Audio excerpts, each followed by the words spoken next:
नमस्कार, मैं हूं सुरेश चौहान के और चलते चलते मैं आपका स्वागत करता हूं। चलते चलते के आज के इस कार्यक्रम में हमारे साथ एक विशेष अतिथि मौजूद है, जिनका वीडियो आपने इंटरनेट पर वायरल होते हुए देखा होगा कि जिसमें पाकिस्तान के राष्ट्रपति परवेज मुशर्रफ को उन्होंने इतनी खरी खरी सुनाई थी कि उसके बाद परवेज मुशर्रफ शायद वो जीवन भर कभी भी उस इंसिडेंट्स को नहीं भूल पाएंगे। हमारे साथ है जमीयत उलेमाए हिंद के महासचिव महमूद मदनी जी, आपका स्वागत है चलते चलते में। आज जिस वीडियो का मैंने जिक्र किया वो वीडियो भारत में शायद इंटरनेट देखने वाला ऐसा कोई व्यक्ति नहीं होगा जिस व्यक्ति ने देखा नहीं होगा, लेकिन उस वीडियो को इतना पॉपुलर होने का ये कारण ये भी है कि भारत का मुसलमान कभी पाकिस्तान के खिलाफ बोलता नहीं। कोई आप अकेले बोले इसलिए भी वो वीडियो ज़्यादा पॉपुलर हुआ, ये भी एक सच्चाई है। बात यह है कि मेरे दादा मौलाना हुसैन अहमद मदनी वो स्वतंत्रता सेनानी थे। उनके जो गुरु थे मौलाना महमूद हसन देवबंदी, उन्होंने भारत की गवर्नमेंट इन एग्जाइल बनाई थी, भारत से बाहर गवर्नमेंट बनाई थी अफ़गानिस्तान, और उसका जो प्रेसिडेंट बनाया था वो मथुरा के राजा महेंद्र प्रताप जी को बनवाया था। अच्छा जी हाँ, ये पता ही नहीं। अब मौलवियों ने बनाई, देवबंद के मौलवियों ने, और अफगानिस्तान में बनाई जहाँ मुसलमानों की मेजोरिटी है। तो ये एक सिलसिला है, एक विरासत है हमारे पास। आज़ादी मिलने के समय एक अलग देश मांग लिया धर्म के नाम पर। तो मज़े की बात तो यही तो बता रहा हूँ मैं कि मौलाना हुसैन अहमद मदनी और जमीयत उलमाए हिंद, ये 95 साल पुरानी संस्था है, 1919 में बनाई गई थी। इसने जब सब लोगों ने मान लिया, इवन गांधी जी ने भी मान लिया कि चलो अब तो मजबूरी है, अब तो देना ही पड़ेगा, अलग करना ही पड़ेगा, उस वक्त भी जमीयत उलमाए हिंद ने इसको अपोज किया और इससे सहमत नहीं हुए, बिल्कुल सहमत नहीं हुए किसी कीमत पर कि मुल्क को धर्म के आधार पर बांटा जाए। विरोध किया था उन्होंने। हाँ, पाकिस्तान विरोध करते रहे, आखिर तक विरोध करते रहे कि टू नेशन थ्योरी जो है, दो कौमी नजरिया, धर्म के आधार पर देश बनाया जाना, ये अधर्म है। इस्लाम इसकी इजाजत नहीं देता कि यानी अन इस्लामिक डिमांड है। वो इस्लाम के नाम पे कर रहे थे ना, इस्लामिक, और जिना कोई रिलीजियस मुसलमान तो थे ही नहीं, तो वो सब कुछ करते थे जो इस्लाम में बैन है। अच्छा, मज़े की बात तो यही सारी है। अच्छा, और मज़े की बात बताऊं मैं आपको कि ये आज भी मैं बहुत कॉन्फिडेंस के साथ कहता हूं इस बात को, पूरी दुनिया में जितने मुसलमान हैं, वर्ल्ड जो मुस्लिम पॉपुलेशन है वर्ल्ड की, उसका अबाउट 50% इस इंडियन सब कॉन्टिनेंट में रहते हैं, और इस इंडियन सब कॉन्टिनेंट में जितने मुसलमान रहते हैं इसका अबाउट 50% मुसलमान यहाँ रहता है। और मैंने बहुत दुनिया देखी है, पाकिस्तान भी जाना होता है बार बार, बांग्लादेश भी जाता हूँ और दुनिया के मुल्कों में जाता हूँ। भारत का मुसलमान इस पूरे इंडियन सब कॉन्टिनेंट में जहाँ जहाँ भी मुसलमान रहते हैं, भारत का मुसलमान किसी तरह भी उनसे कम नहीं है, उनसे आगे है। मुझे बहुत बुरा लगा, अभी कल मैं देख रहा था कि वो मद्रास हाई कोर्ट के जस्टिस साहब कह रहे हैं कि मैं चूँकि बिछड़ी जाति का हूँ इसलिए मेरे साथ ये हो रहा है और मुझे भारत में पैदा होने पर शर्म है। तो मैं उनसे ये कहना चाहता हूँ कि मुझे भारत में पैदा होने पर गर्व है। वाह। तो मैं तो हम नहीं तो लेकिन क्या हो रहा है कि अब मैं फिर उसी सवाल पे आता हूँ कि आप जैसे लोग मुसलमानों के नेता होने के बजाय ओवैसी जैसे होते हैं, और मजे की बात है कि ओवैसी तो आपको एक तरीके से समर्थन कराए। देखिए, शायद आपको भी पता नहीं कैसे कराए। उसने कहा कि 15 मिनट पुलिस हटाओ, हम 100 करोड़ को मार देंगे, तो 25 को बचाएंगे। इसका मतलब आपको मारेगा नहीं, आपको बचाएगा। ये तो बच्चों जैसी बातें हैं, इससे क्या? लेकिन ये बच्चे नहीं, ये शैतानिये थे, ये बच्चे नहीं है। और ऐसे शैतानों को सीधा करना चाहिए और उसके खिलाफ सुरेश चौहान के बजाय महमूद मदनी जी ने बोलना चाहिए। हम एक बात आपसे कहना चाहते हैं कि ये जो सिचुएशन आज बनी हुई है, ये पॉलिटिक्स है इसके पीछे से। वरना आप देखेंगे मैंने ओवैसी साहब का एक इंटरव्यू देखा अभी। अब क्यों साहब कह रहे हो उसको? नहीं, आपके मुंह से जिससे उसको साहब को साहब मत कहिए। जिसके साथ भी हमारा विरोध है, हाँ तब भी हम अपनी सभ्यता को तो हमें हाँ रखे ठीक रखना है, लेकिन सभ्यता तो इंसानों के प्रति होती है ना। नहीं, आप ओबीसी को इंसान भी मानते हैं? नहीं, ऐसा है। नहीं, आप इंसान भी मानते हैं? अभी मैं अगर आप उनको वही मैं इंसान कहता मानते हैं हूँ, तो वही- इससे इस्लाम का भी खतरा है। नहीं, मैं एक बात आपसे कहना चाहता हूँ। क्या होता है कि कई मर्तबा आदमी उन्माद में या पॉलिटिकल बेनिफिट के लिए कुछ कुछ बातें करता है, लेकिन अगर आप टोटलिटी में नहीं देखेंगे, जैसे अगर आप मुझे मेरा एक आपने देखा टोटलिटी में मुझे देखेंगे तो मेरी भी कई बातें आपको अच्छी नहीं लगेंगी। नहीं, लेकिन आप ऐसे व्यक्ति हैं जिनसे बात हो सकती है, इसमें कोई दो राय नहीं। मैं एक कट्टर हिंदू हो, और कट्टर हिंदू होना मतलब सारे मानवतावादी मुसलमानों का विरोधक होना ऐसा नहीं है। नहीं हो सकता, कभी बल्कि नहीं हो मैं सकता। तो भारत के मुसलमानों से भारत के हिंदुओं को कट्टर बनने के लिए कहूँगा, जो कि अपने धर्म के प्रति इतना प्रेम करते हैं।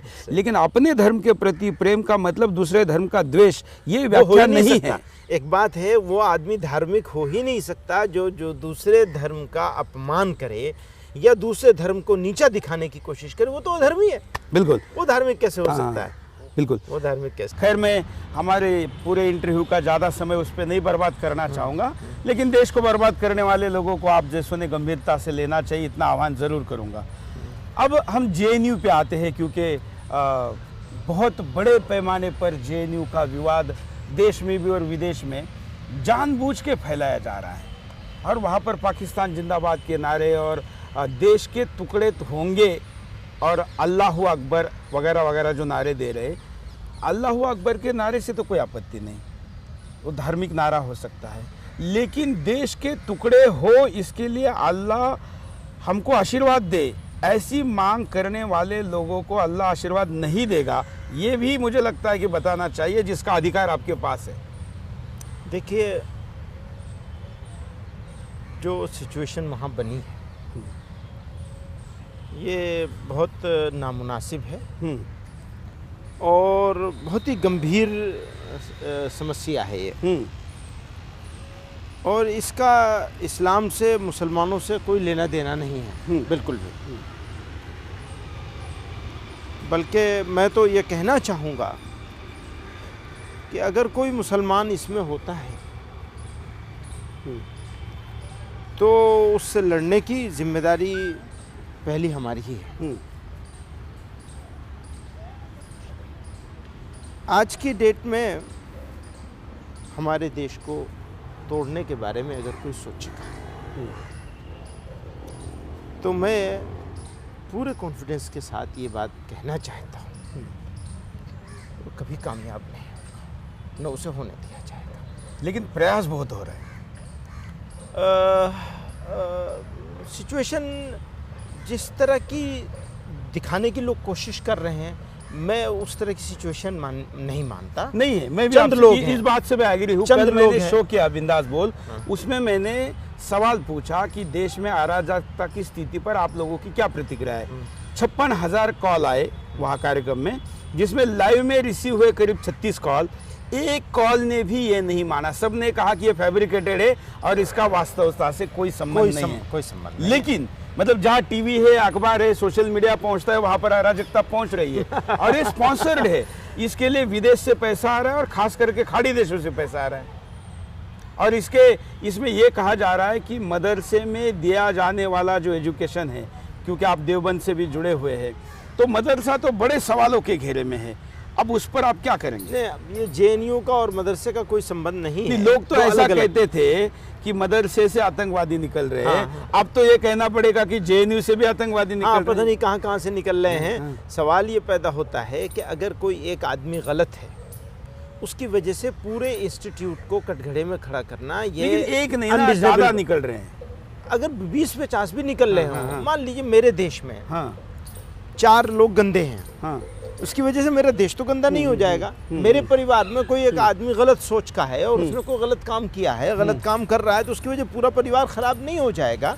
तब नहीं होगा जब बाकी के लोग उसका विरोध करेंगे ऐसा करने का। यही मैं कह रहा हूँ, जेएनयू के बारे में बात कर रहा हूँ कि जेएनयू जो है उसको अगर ये बड़ी गलती होगी, ब्लंडर होगा, ये मिस्टेक हुई है कि अगर कुछ लोगों ने उनकी संख्या कुछ भी हो, उस पर मैं डिबेट नहीं करना चाहता, क्योंकि वो अब जो नया जो वीडियो आ रहा है उसमें बिल्कुल दूसरी बात आ रही है। तो अभी जो सिचुएशन है उसमें मैं नहीं समझता कि इसको इतना बड़ा अब इसको इशू बना हमारे लिए, मेरा मानना ये है, हमारे लिए ज़्यादा बेहतर ये होगा कि इस इशू को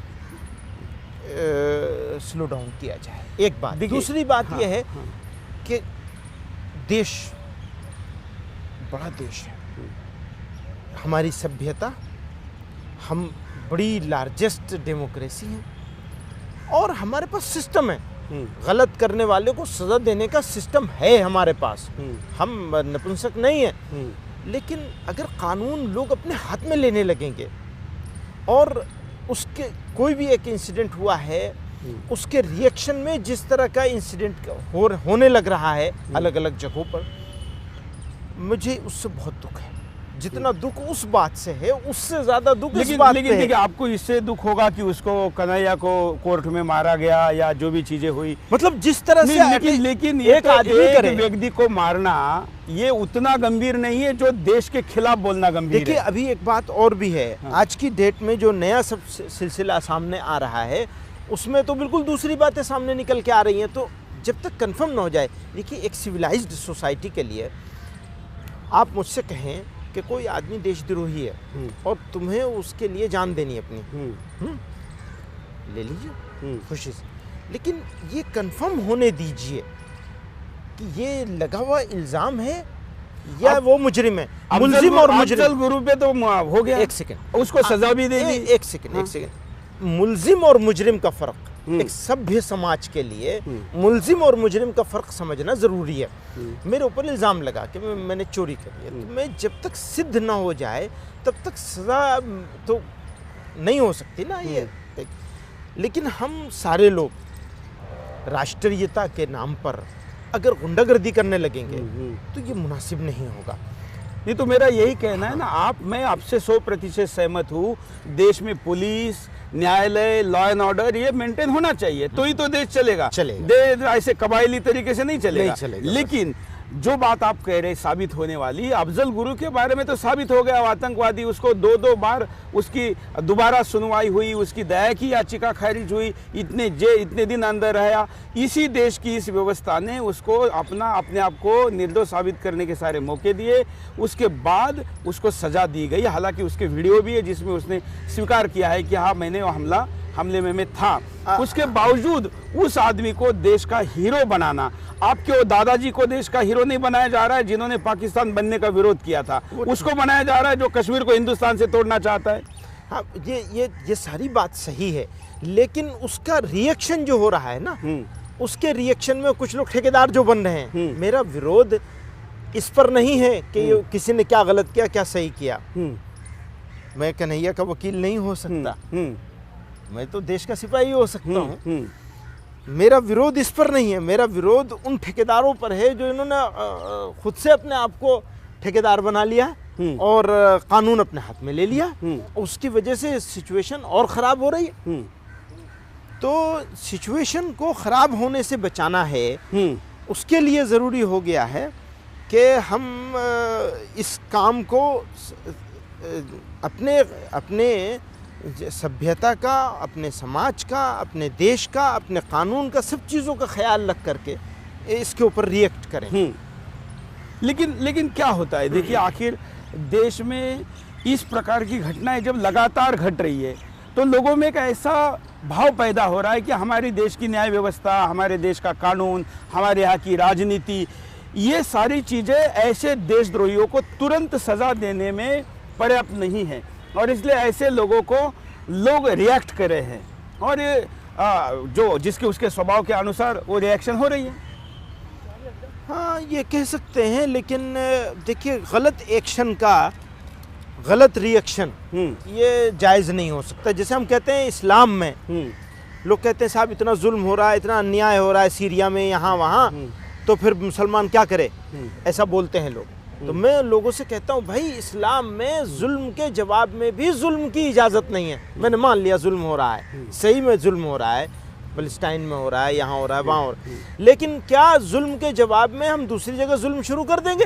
ये नहीं हो सकता। और हिंदुस्तान में तो बिल्कुल नहीं हो रहा है, कहीं नहीं हो मुसलमानों पे कोई जुल्म नहीं हो रहा है। कहीं देखिए शिकायतें हैं, जायज़ वाजिब शिकायतें भी हैं, लेकिन उसके बावजूद भी जैसे कौन सी है? बहुत सारी होती हैं। इंसिडेंट्स होते हैं, वाक़यात होते हैं, लोगों को कह दिया, सीनियर लोग कह देते हैं ये इन्हें पाकिस्तान भेज दो।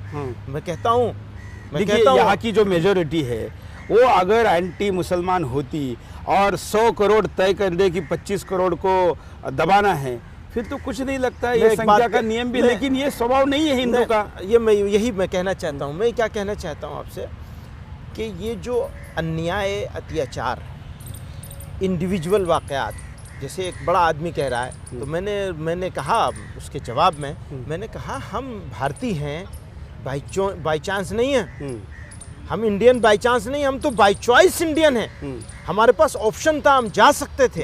इस्लाम के नाम पर बन रहा था, कितना सुंदर बात थी जो जिन्ना साहब ने उठाई थी, लेकिन हमने उसको रिजेक्ट नहीं दी, सुंदर नहीं थी, दिखने में सुंदर दिखाई दी सुंदर। हाँ, हाँ, तो अब तो लेकिन अब तो नर्क है। लेकिन हमने उसको रिजेक्ट किया और रिजेक्ट करके इंडिया को चूज किया। क्यों?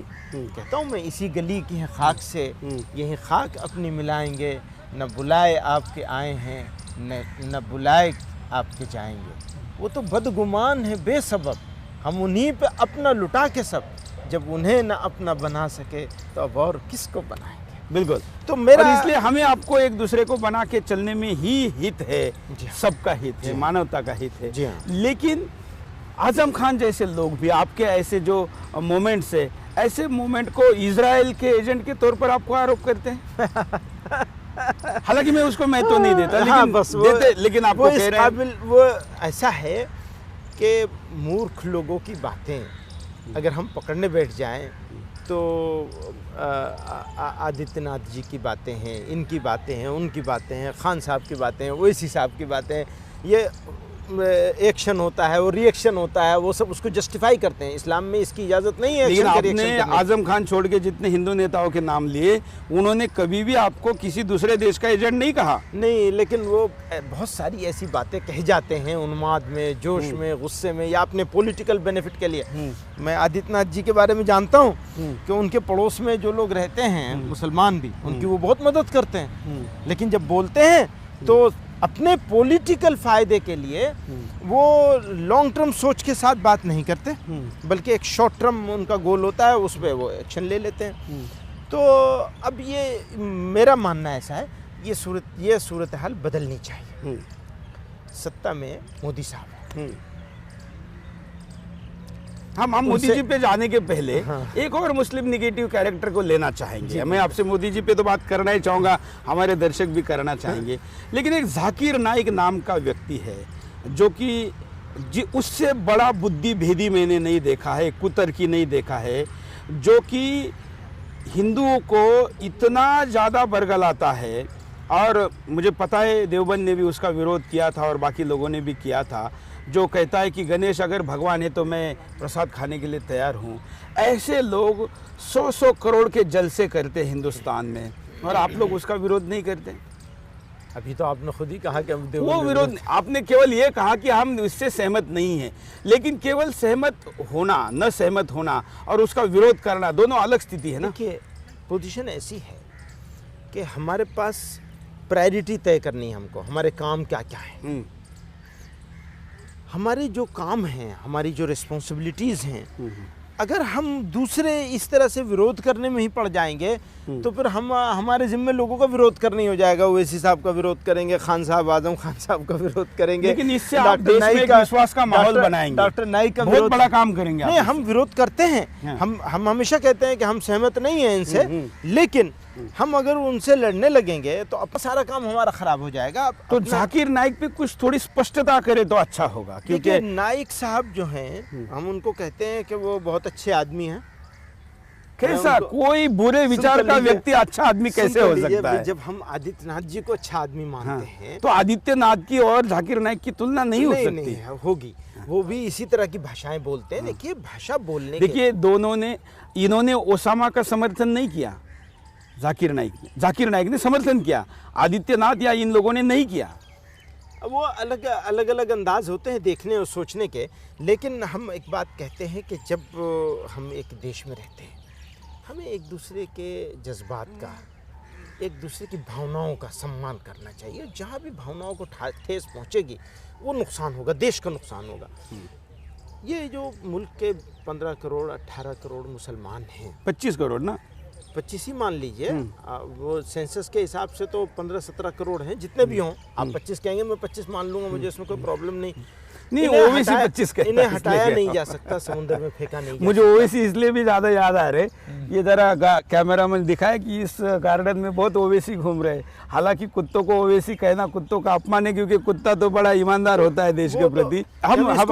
अभी हम मोदी जी के पास जाने के पहले थोड़ा राहुल गांधी पे भी बात कर लेते हैं जी। हालांकि क्या करें, राहुल गांधी पे बात करने के लिए वैसे कुछ है नहीं राहुल गांधी के पास, लेकिन अब एक बड़े पार्टी के नेता बन के बैठे हैं।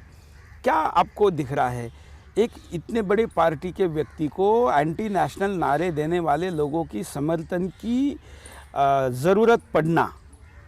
देखिए ये सारी पॉलिटिक्स है, और नहीं केवल पॉलिटिक्स मत कहिए, इस पॉलिटिक्स के पहले कोई शब्द लगाए कि गंदी पॉलिटिक्स है, बुरी पॉलिटिक्स है। देखिए अब आज के देश, आज की डेट में, आज की तारीख में अगर आप देखेंगे तो पॉलिटिक्स ऐसे ही चल रही है, गंदी ही चीज़ हो गई है। और ये सब तरफ से चल रही है, एक तरफ से नहीं चल रही है, सब तरफ से चल रही है।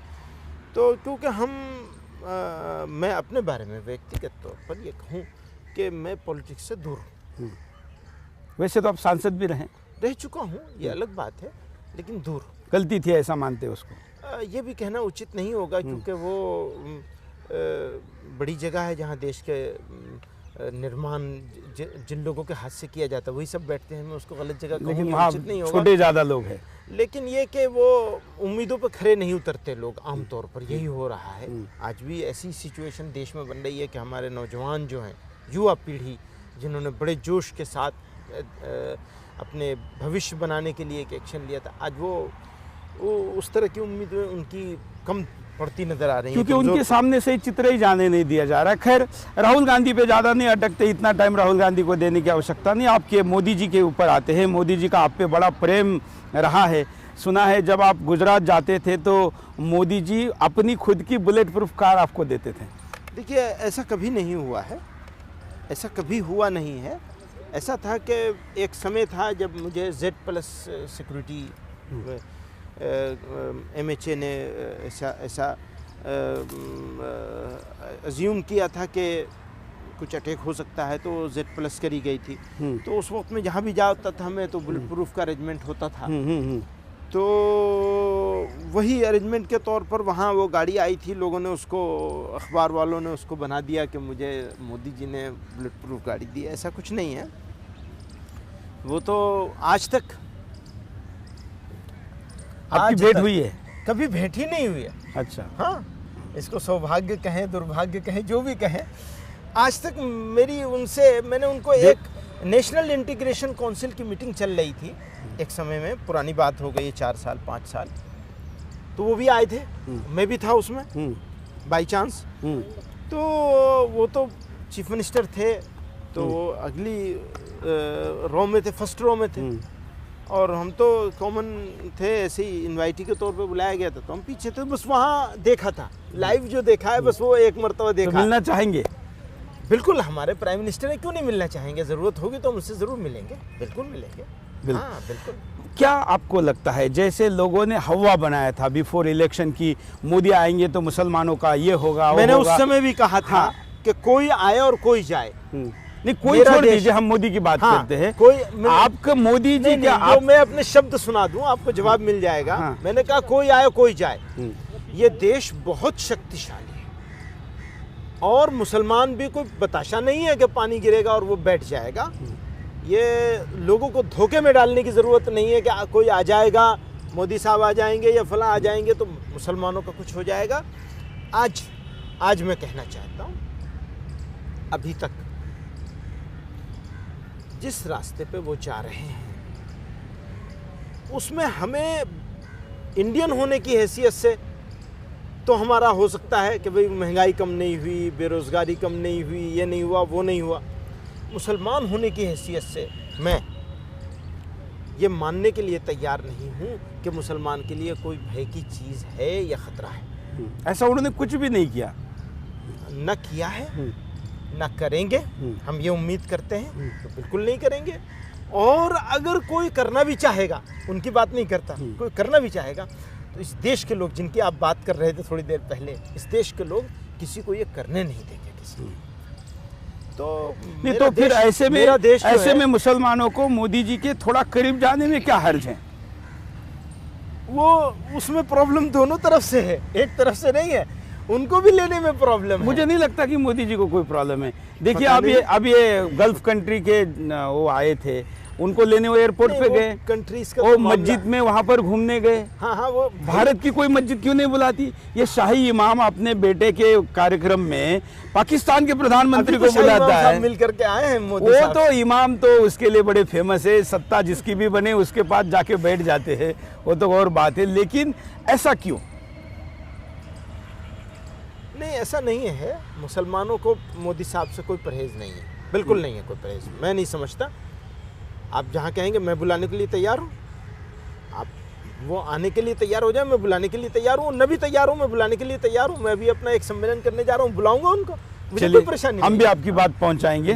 और कार्यक्रम के आखिर में मैं आपसे चाहूँगा कि आप इस देश के लोगों को, मैं केवल मुसलमान नहीं कहूँगा, लेकिन फिर भी जब बातचीत हो रही है और आप मुस्लिम नेता है, तो मुस्लिम युवाओं को जिनके मोबाइल में इन देशद्रोहियों के वीडियो बहुत ज़्यादा चलते हैं, उनको आप कुछ अच्छा संदेश दें। आप जैसे ओवैसी साहब की बात कर रहे थे, मैं कहूँगा मुसलमानों ने उनको अपना नेता नहीं बनाया। नहीं बनाया। अगर बनाया होता तो बिहार में उनको वोट मिलते, वो कहीं नहीं मिले, कहीं नहीं। तो फिर बल्कि हमने तो उनका वीडियो, हमने तो प्रूफ दिखाए कि उन्होंने मस्जिदों की जगह, मुसलमानों की कब्रिस्तानों की जगह बेचकर बिल्डरों को दे दी है। तो मैं ये कहना चाहता हूँ आपसे कि आप उनको मुसलमानों के वो रहबर, रहनुमा और लीडर नहीं है। बिल्कुल नहीं है, मैं भी मानता हूँ ना, मैं भी मानता हूँ। तो फिर उनको जगह क्यों इतनी स्पेस दे रहे हैं आप? उनको करने दीजिए उनका काम, वो तो जो अपना काम करे वो अपना। नहीं, लेकिन इस देश के युवा उसके देशद्रोही भाषणों को अपने मोबाइल में रखते हैं। कुछ लोग होंगे, देखिए, इमोशनल तो उनके लिए आपका क्या संदेश है? हम यही कहना चाहते हैं कि ये हमारा इस्लाम, लोगों को मिडिल पाथ का नाम है इस्लाम। इस्लाम लोगों को सताने, जुल्म, अन्याय करने और गलत बात के जवाब में गलत बात कहने की इजाज़त नहीं देता है। तो मैं ये कहना चाहता हूँ, आपके माध्यम से लोगों तक ये बात बहुत साफ साफ पहुँचाना चाहता हूँ, इसमें इफ एंड बट के बगैर, कि हमारे मुसलमानों को ध्यान देना चाहिए, युवाओं को, ख़ास तौर से नौजवान बच्चे बच्चियों को, कि अपनी पढ़ाई पर, अपने अंदर काबिलियत पैदा करने पर। देश को काबिल लोगों की ज़रूरत है, भूखा है देश काबिल लोगों का। अगर मुसलमान अपने अंदर काबिलियत पैदा करेंगे तो फिर लोग उनका पैर धो करके पिएंगे। तो मुसलमान को इस वक्त ज़रूरत है कि वो अपने अंदर काबिलियत पैदा करे, वो कलाम बने और जज्बाती, इमोशनल भावनाओं को बिल्कुल छोड़ दें। और जो लीडर भावना भड़काने की बात करे वो दुश्मन हो सकता है, दोस्त नहीं हो सकता, कोई हो। बिल्कुल। और एक बात आप देश के बाकी समस्त समाज को बताएं कि आईएएस में जो लाख के आसपास युवा वहाँ के सैनिक बनने के लिए गए हैं, वो हिंदुस्तान में अगर वापस आते हैं तो यहाँ बहुत बड़ी आपदा आ सकती है, ऐसा लोगों के मन में भाव है। तो उनको यहाँ कोई शेल्टर ना दे कोई, और हम सब मिलके उसका विरोध करेंगे। ऐसा है, मैं बताऊं आपको, अपने भारत के लोग, जिस तरह भारत का हिंदू समाज उदार है, इसी तरह मुस्लिम समाज भी उदार है। चंद लोग उधर भी हो सकते हैं, चंद लोग इधर भी हो सकते हैं। ये जो ISIS की बात हो रही है, दाइश की जो वहाँ की बात हो रही है, अभी तक भी भारत की जो खुफिया एजेंसियां हैं, भारत के जो बड़े हैं, उन्होंने जितनी खोजबीन करी है वो चंद सौ तो निकल सकते हैं, इससे ज़्यादा कोई संख्या ऐसी नहीं है जो ओरिजिनल इंडियन ओरिजिन का आदमी हो और वो इस तरह की गतिविधियों में पाया जाता हो। चलिए, जो भी संख्या है, अगर वो वापस हाँ, आती है तो नहीं, आप उसका उनको विरोध किसी करेंगे? कीमत पर बर्दाश्त नहीं किया जाए, विरोध होगा पूरा। बिल्कुल विरोध। बिल्कुल। चलिए, बड़ा अच्छा लगा, आज आपसे अच्छी चर्चा हुई और हम आशा करते हैं कि आप जैसी पर्सनैलिटी को और आप जैसी सोच को हिंदुस्तानी मुसलमान स्वीकारे और उसको अपना नेता बनाए। और आपके हम तो छोटे से कार्यकर्ता हैं, वो नहीं, आप नेता बनने बने का ये हम जरूर चाहेंगे, क्योंकि इस देश की मुस्लिम आबादी एक सत्य है और उस सत्य का लीडर अगर सत्य के साथ चलने वाला होगा तो हिंदुस्तान का उसमें निश्चित तौर पर भला है। आपको आपके आगामी कार्य के लिए और स्वास्थ्य के लिए शुभकामनाएं।